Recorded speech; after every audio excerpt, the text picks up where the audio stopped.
Annyeonghaseyo.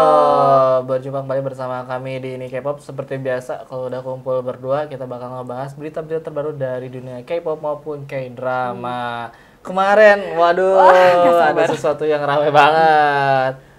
Judul beritanya Breaking. Apa tuh yang breaking? Yuna SNSD, Junho 2PM dating. Confirm dating.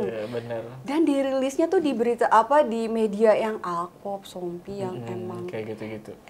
Tapi kalau siapa tuh yang tukang gosip itu? Siapa? Sumpi Dispatch? Dispatch enggak ya? Gak ngeluarin. Gak ada mereka lagi diem-diem dating pakai kamera tele itu enggak ada. Nggak ada. Makanya kemarin tuh sempat kagetnya. Kok yang ngeluarin bukan Dispatch, tapi Proof nama medianya yang pertama ngungkapin. Si Proof ini bilang kalau Yuna dan Junho berkencan, bahkan mereka sudah berkencan sebelum King the Land tayang. Justru kenapa pasangan ini mengambil King the Land? Karena mereka udah jadi pasangan. Kayak yuk kita ambil biar punya project bareng. Mumpung gitu. biar makin dapet chemistry-nya Iya, setelah itu kan langsung tuh fans angkatan lama yang mana aku tuh suka banget SNSD dan 2PM waktu mereka project bareng. Sekarang diwujudkan dengan adanya couple dari SNSD dan juga 2PM. Seneng banget, apalagi mereka juga apa tuh namanya di satu drama chemistry-nya bagus. Yang lagi ngehits banget saat ini dramanya King the Land kan? Cuman selang setengah jam dari pengumuman mereka dating. Apa yang terjadi? SM Entertainment, YG Entertainment denies rumor JYP about maksud lu, JYP sorry. Denies apa tuh namanya mereka lagi pacaran. Ternyata dibantah kalau keduanya lagi pacaran gitu. Baru aja kita seneng dinaik-naikin, ternyata dihempas begitu saja. Iya. Jadi ini kesimpulannya mereka pacaran atau enggak? Atau gimmick? Sebenarnya kan tidak akan ada asap kalau tidak ada api. Oh gitu. Iya kan, gitu. Gosip. Ada juga.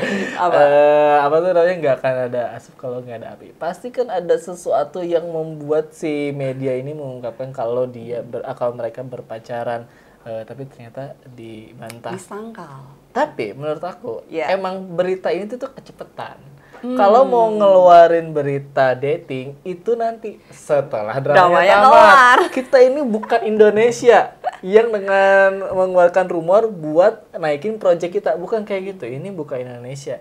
Tapi kalau di Korea itu rumornya keluar setelah drama berakhir. Dramanya gitu tamat kan. dulu, baru confirm. Betul. Mau itu dating ataupun permasalahan aborsi ya. Itu setelah dramanya selesai gitu. Oh gitu. Cepetan menurut Betul. aku.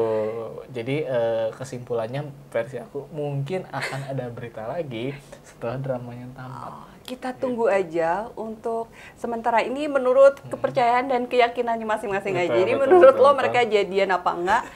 Ya menurut keyakinan aja. Betul. Tapi itu kesimpulan dari aku teh. Ternyata netizen sudah banyak yang mengumpulkan bukti-bukti juga dari zaman Yuna sama Junho, 2PM sama SNSD itu kayak ada di satu acara bareng di mana si Junho-nya tahu kebiasaan Yuna, Yunanya kenal kebiasaan Junho gitu. Apalagi dihubungin sama Kun yang pernah jadian sama Tiffany. Dulu mereka juga jadian ya, Nikun sama Tiffany. Jadi kan 2PM sama SNSD ini ada koneksi lah gitu. Setelah Kun dan Tiffany berakhir sudah lama, mungkin sekarang Yuna sama Junho ini kayak gitu. Padahal dulu sebenarnya Yuna digosipinnya sama Taecyeon. Oh iya. Seingat aku sih gitu ya. Karena yang project itu barengnya sama Taecyeon. Junho sama siapa ya, aku lupa deh. Mbak Yuri ya. Ke Junho. Iya, dan chemistry mereka kan dari semenjak mereka tampil bareng pakai gitu. Kostum merah itu. Kan itu viral banget lah. Iya, luber-luber banget chemistry-nya, auranya juga. Dan itu tuh bukan tatapan profesional itu. Oh gitu, pakai hati gitu, pakai hati. Profesional kerja bukan sih, itu ada something deep, binar-binar. Iya, di dalam mata mereka ada something deep yang gitu sih. Benar-benar. Tapi gimana nih menurut teman-teman ya? Cocok nggak mereka jadian? Setuju apa nggak setuju aja deh? Setuju aja lah. Setuju aja, sama-sama gitu cantik dan ganteng. Bener. Terus apakah benar? Menurut saya kalau di akhir akan ada sebuah berita baru atau kalian punya misalkan teori-teori gitu ya yang menghubungkan bahwa Yuna dan Junho ini memang sudah pacaran dari lama, boleh tuliskan di kolom komentar di bawah. berhubungan dengan kisah Yuna dan Junho yang walaupun ini masih rumor ya, tapi mereka tuh bisa dibilang cinlok kalau berjadian di lokasi syuting. Khususnya ini King The Land maksudnya ya. Dan ini jadi mengingatkan kita pada pasangan-pasangan selebriti lain yang pernah mengalami cinlok juga di drama-drama. Kalau Terry ada yang ingat siapa aja? Tentu saja patah hati terbesar saya. Apa tuh? Di drama Korea adalah Song Song couple. Oh, benar. Ya kan, Benar, Song benar. Hye Kyo dan Song Joong Ki mereka main drama bareng di Descendant of the Sun. Iya. Sama sih, dulu juga ketika dramanya tayang digosip-gosipin. Iya. Pacarannya tuh Enggak, sama-sama enggak, menyangkal. Oh tidak. Sampai ada pokoknya wah fotonya beredar segala macam. Dan kita udah nge-ship mereka dan akhirnya cinta berlabuh menikah. Tapi Ya. ya sudahlah. Iya. Memang jodohnya hanya sampai. Benar. Tapi itu ada ini juga loh Teh. Konspirasinya juga loh. Konspirasi naon? Jadi mereka tuh menikah disuruh negara. Apa tuh maksud lo? Karena di tanggal yang sama Korea Utara lagi percobaan misil. Maksud lu untuk menyembunyikan fakta? Iya. Katanya sih gitu ya. Kan ada ini juga isu juga bahwa setiap artis Korea ataupun idol itu adalah aset negara. Jadi kalau negara udah nyuruh artisnya harus melakukan ini demi kebutuhan negara atau kepentingan negara harus dilakukan. Katanya ini tuh itu kepentingan negara katanya ya. Makanya ya bercerai. Karena udah selesai misinya. Misi dari pemerintah sudah selesai, kontraknya juga udah beres. Tapi ini konspirasi yang tidak terbukti gitu ya. Drama ya. Kebanyakan nonton drama. Bikin skrip sendiri. Iya, tapi saya suka gitu karena pas awal ini konspirasi nggak mungkin mereka pasti sampai punya anak. Cerai. Jadi ya gitu. Sekarang iya. sudah menikah lagi, sudah berbahagia sama betul. Sudah memiliki putra. Sudah punya kita anak. ikhlaskan saja. Betul sekali. Selain mereka Iya, siapa lagi yang yang cinlok? saat ini masih bertahan. Tentu saja. Siapa tuh? Hyun Bin dan Son Ye Jin. Ya, kan, dari sama. Crash Landing on You itu juga. Banyak itu, yang nge-ship juga mereka. itu bahkan dari lama banget malah. Dari pertama bikin Gosipnya film kan, mereka main film bareng, terus ada beberapa project, tapi ternyata pacarannya di drama yang terakhir, Crash Iya, Landing Crash on Landing on You. You. Dan mereka juga menyangkal. Benar. Nyangkal mereka. Selalu menyangkal. Itu fotonya udah ada yang mereka kayak beli aksesoris bareng ke Perabot dapur. supermarket. Itu bareng tetap menyangkal. Ditabung gas. Iya, itu tetap kompor. menyangkal padahal ya Ya kita nggak tahu ya, pokoknya awalnya ketika gosip berhembus, mereka menyangkal. Karena dramanya masih tayang. Iya. Kita tunggu dramanya tamat. Iya, dan setelah mereka confess bahwa mereka pacaran, gak lama menikah. Jadi kayaknya dari dulu deh, itu teh udah pacaran sebenarnya. Kita umumin sekarang yuk, karena ini kan kita udah mendekati mau nikah, jadi kita umumin aja. Jadi mungkin sebenarnya dari dulu. Ya mungkin supaya antisipasi kalau tiba-tiba putus kan. Kalau putus tuh kan gosipnya jelek. Kan banyak tuh yang kayak gitu ketika putus. Lee Min Ho dan Park Min Young. Wah, itu City Hunter. zaman dulu banget. Iya, itu City Hunter, mereka juga kan cinta lokasi tapi lokasi. putus. Karena Song Hye Kyo tuh sering cinta lokasi. Song Hye Kyo dan Hyun Bin pernah juga. Pernah, aku lupa dramanya. Pokoknya drama yang satu dia jadi sutradara. Sama kameramen apa aku lupa. Song Hye Kyo sama Hyun Bin pernah pacaran. Pernah pacaran. Gila. Putus. Putus. Siapa lagi ya? Ini aku tahu Blood. An Jae Hyun sampai nikah juga dan itu. Geum Jandi. Siapa tuh lupa namanya Geum Jandi. Lupa. Itu sampai nikah juga tapi iya di usia pernikahan yang keberapa harus berpisah juga. Tapi itu isunya ramai banget karena ada kekerasan ini dalam rumah tangga. Yang mana di Korea emang KDRT-nya tinggi. Ya, padahal pas lagi pacaran itu mereka bucin banget dan sampai ada reality show-nya. Bener, bahkan pernikahannya tuh jadi trending banget karena menikahnya diam-diam dan ada ininya semacam foundationnya gitu, ngasih apa ya? Menyumbang kan? Penyumbangan lah gitu. Jadi dia nikahnya nggak dirame-rame, tapi duitnya disumbangin sih. Ya, ada kayak gitunya. Jadi bagus sih sebenarnya daripada gue maksudnya foya-foya pesta kan mending disumbang. Iya, bagus. Kayak gitu. Terus siapa lagi ya yang kira-kira cinlok? Dulu ada Nam Joo Hyuk sama Lee Sung Kyung. Tapi putus. Iya. Tapi kayaknya nggak putus ya? Nggak tahu.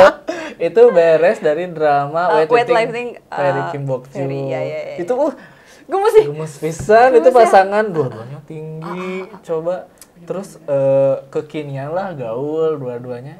cocok banget putus sih. Ya? Putus. Nggak tahu kenapa ya. Nggak tahu lah gitu. Nah, kira-kira siapa lagi ya teman-teman couple-couple yang mengalami cinta lokasi? Boleh kalian tuliskan di kolom komentar di bawah. Terus juga kalian nge-ship-nya siapa? Boleh sekalian ditulisin juga. Nah, setelah tadi kita ngomongin soal K-dramanya, ya sekarang mah pasti ngebahas K-drama yang lagi ditonton tentunya. Ayo, nonton apa nih? Nih sebentar ya, aku ngelis drama-drama yang lagi aku tonton. King the Land, See You in My 19 Life. Terus juga aku nonton Heartbeat. Heartbeat seru. Terus aku nonton juga Numbers. Akan nonton Revenant. Baru akan nonton Detektif apa aku lupa, itu ada di Disney. Terus ada juga yang rencananya mau aku tonton itu Celebrity. Banyak banget ya beban hidup banyak banget gila. Karena emang bulan Juli ini drama Koreanya seru-seru dan genrenya tuh macem-macem. Jadi buat yang suka romantic komedi, misteri, horor, perkantoran, seluk-beluk profesi, aduh semua lengkap banget ya. Kemarin kita udah bahas soal King the Land, See You in My 19 Life. Sekarang Heartbeat. Heartbeat ini kocak sih sebenarnya. Sebenarnya horor. Tapi kenapa dibikin kocak ya? Setahu aku sutradaranya tuh ada unsur-unsur komedinya. Dia pernah bikin reality show gitu. Terus mungkin dia tuangkan juga nih di dalam drama Korea gitu. Jadi plotnya sendiri mengisahkan tentang vampir yang pengen jadi manusia dengan cara tidur selama 100 tahun di peti besi. Tapi baru 100 tahun kurang sehari dia bangun. Jadi dia vampir kagak, manusia juga kagak. Lebih tepatnya dibangunkan oleh orang yang nggak tahu apa-apa, tapi penasaran, harus ada peti depan dia dibuka. Aduh, itu kasihan banget sih. 100 tahun kurang sehari. Dan tadi tau gak sih penderitaan dia di dalam peti itu gimana? Katanya lecet-lecet guys. Iya. Terus kadang-kadang dia tuh suka dihantuin sama hantu. Gitu. Tapi hantunya dikasih tahu nih sama si Taekyeonnya, aku vampir, gak usah nakutin aku. Oh sorry. Gitu. Oh iya, bener-bener. Terus bayangin, aku tuh suka sakit punggung tapi nggak bisa ganti gaya tidur. Nggak bisa garuk-garuk. Dia nggak bawa garukan. Gitu. Dan ketika usahanya sehari lagi harusnya berakhir, 100 tahun kurang sehari. Dibuka sama si Jo In Hye, ya ampun gitu. Nah, tapi kesalahannya adalah si Jo In Hye ini nggak tahu dari leluhurnya soal tugas itu. Nggak dijelaskan. Jadi Jo In Hye ini sebenarnya adalah keturunan pelayan setianya Taekyeon. Tapi karena dia tumbuh di keluarga broken home, bapaknya nggak ngejelasin bahwa dia tuh harus melayani si vampir ini. Cuma dikasih warisan rumahnya doang. Jadi aku deh, karena ada sertifikatnya atas nama dia nih rumah. Iya. Sebenarnya aku agak pesimis dengan drama ini awalnya. Karena nyampurin antara Joseon dengan zaman sekarang kan. Biasanya kalau aku yang kayak gitu kurang nyambung lah gitu. Tapi ternyata ada komedinya, horornya juga, terus ada actionnya. Wah, ini perpaduan yang sangat jarang terjadi gitu. Dan akhirnya nonton, ternyata malah banyak kocaknya. Iya betul, kocak banget. Pokoknya yang suka horor tapi penakut kayak gue, cobain nonton Heartbeat. Boleh. Dan yang berikutnya kita ada drakor Numbers. Ini aku juga tonton. Gue nonton Numbers berasa bego. Oh iya bener. Ngangong, pelangap-pelongo gitu. Gak ada bener-bener satu kalimat kerjaan mereka yang ini aku ngerti banget, nggak ada sih. Tapi kayaknya dijelasin dulu ya plotnya di Numbers, menceritakan tentang Jang Ho-wo. Seorang akuntan lulusan SMA, satu-satunya akuntan lulusan SMA di sebuah firma akuntan yang semua rata-rata lulusan sarjana. Jadi makanya dia disepelekan. Dia harus bersaing dengan rekan kerjanya para sarjana dari universitas terkenal. Dia harus berjuang. Tuh, dan salah satu alasan dia masuk ke TIL akuntan adalah untuk mencari tahu soal likuidasi dari perusahaan kakek angkatnya. Perusahaan konstruksinya tuh tiba-tiba dilikuidasi. Sama si TIL accounting. Terus kan dia nggak ngerti apa-apa kan. Jadi dia pengen protes, pengen balas dendam, tapi dia nggak ngerti. Terus ada tuh bagus ungkapannya, kemarahanmu itu terlalu lemah, tidak punya kekuatan. Kemarahanmu nggak punya kekuatan. Akhirnya dia mengumpulkan kekuatan dengan cara belajar akuntansi. Supaya kemarahannya punya kekuatan ya. Bagus sih itu konsepnya. Iya. Dan dia struggle banget masuk ke TIL sampai pas awal-awal dia dibully karena dia adalah lulusan SMA doang. tapi dia membuktikan bahwa dia adalah orang yang bakal diperhitungkan di akuntan tail ini. Dengan cara? Yang pertama simple banget, daripada gue gak ngapa-ngapain, gue ngepel. Sasapo, ngepel, fotokopi, terus ganti tinta printer, pokoknya semua kerjaan receh dikerjain tanpa gengsi. Tapi dengan cara itu dia jadi tidak terlihat apa tuh. Dia jadi dilirik gitu, yang tadinya dia hanya diabaikan, dikucilkan, nggak dikasih project. Iya. Orang-orang jadi butuh, pang fotokopiin. Ya minimal walaupun receh tapi kan yang mana di kan notice. Itu sebenarnya mirip kayak bawahan yang ngasih file ke atasan. Berarti kan ini kondisinya jadi si Jong Ho ini nerima file dari bawahan, dia jadi tahu ada kasus apa aja, tiap disuruh fotokopi, ngintipin filenya. Iya, benar, ini seru banget. Tapi itu tadi kalau nonton ini kayak orang bego, tau nggak? Juga bego. Ini tuh dunia yang baru banget. Kayaknya aku pertama kali nonton drama yang isinya soal akuntan ini. Jadi bahasanya teteh dari likuidasi aja apa ya? Aku nyari lagi. Aku juga ini diaudit terus. Okay. Ya pokoknya banyak sekali istilah finansial yang mungkin kurang bagi kita yang awam itu mungkin kurang ngerti, itu kurang paham, ya nggak apa-apa kan, kita jadi belajar, jadi membuka wawasan baru. Yang terbaru nih di episode 3 atau 4 gitu, mereka sedang melakukan workout. Workout. Bentar, ini mau workout. Browsing dulu guys. Jangan-jangan ini mau ini sebenarnya fitness ya? Iya, mau nge-gym apa? Di kantor akuntansi itu juga ada yang lain. Banyak istilah-istilah yang asing mungkin soal apa namanya akuntan gitu. Tapi untungnya sejauh ini aku masih bisa ngikutin walaupun beberapa kali ke belakang lagi ini maksudnya apa gitu ya. Ya dengan segala keterbatasan kita, tapi mereka bisa sih ngejelasin akhirnya dengan berbagai macam analogi yang mudah difahami oleh kita. Cuman emang rada bentar ulangi gitu. Ya wajar lah. Iya benar-benar. Rekomendasi lah buat teman-teman ya di bulan Juli ini, salah satu yang wajib ditonton ada Heartbeat dan juga Numbers. Nah itu aja pembahasan kita untuk episode kali ini. Kalau ada yang kurang boleh ditambahin, kalau ada yang salah boleh dikoreksi. Kalian lagi nonton drama apa aja nih di bulan Juli ini? Boleh tulisan di kolom komentar di bawah. Akhirnya saya Adi pamit dan juga Teh Ari izin pamit. Kamsahamnida. Annyeonghaseyo.